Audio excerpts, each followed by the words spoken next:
कूच बिहार में प्रधानमंत्री नरेंद्र मोदी ने विपक्ष पर जमकर हमला बोला है।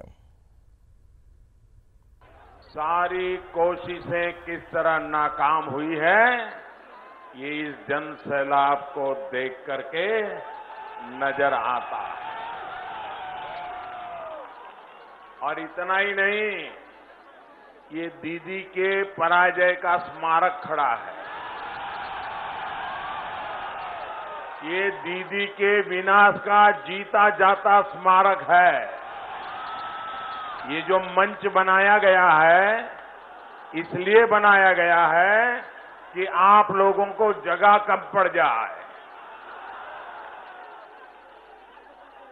ऐसी छोटे बच्चे जैसी हरकतें करके क्या चुनाव जीते जाते हैं क्या?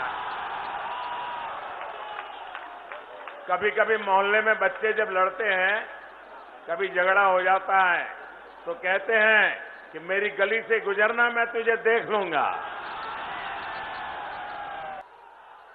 आप ये जितना मोदी मोदी करते हैं ना, उतना ही किसी की नींद उड़ जाती है। जानते हैं ना कौन है वो? कौन है? Speed breaker. पश्चिम बंगाल की स्पीड ब्रेकर दीदी चैन से सो नहीं पा रही है और सारा अपने अफसरों पर गुस्सा निकाल रही है। इलेक्शन कमीशन पर गुस्सा निकाल रही है। राजनीति में जमीन खिसकना क्या होता है, अगर किसी को समझना हो तो दीदी की बौखलाहट, दीदी का गुस्सा, इतने से ही समझ सकता है। बांग्लादेश के साथ जमीन समझौता दशकों से लटका हुआ था। कूच बिहार के लिए ये कितना महत्वपूर्ण था। इस समझौते पर कभी अमल होगा, ये भी नामुमकिन लगता था, लेकिन ये भी मुमकिन हुआ। इसके बाद केंद्र सरकार ने कूच बिहार के विकास के लिए सैकड़ों करोड़ रुपयों की परियोजनाओं को मंजूरी दी। इतना ही नहीं, भाई और बहनों, भारत कभी आतंकवादियों के घर में घुसकर मारेगा।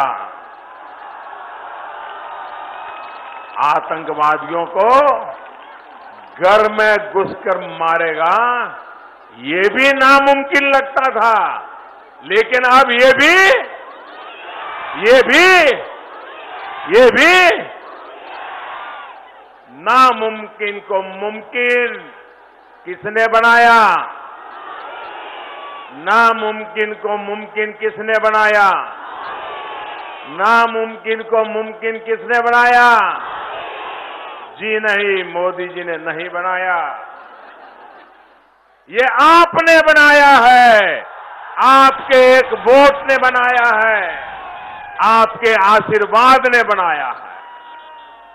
कूच बिहार और पश्चिम बंगाल के आप सभी साथियों ने आपके सहयोग के कारण नामुमकिन को मुमकिन बनाया है।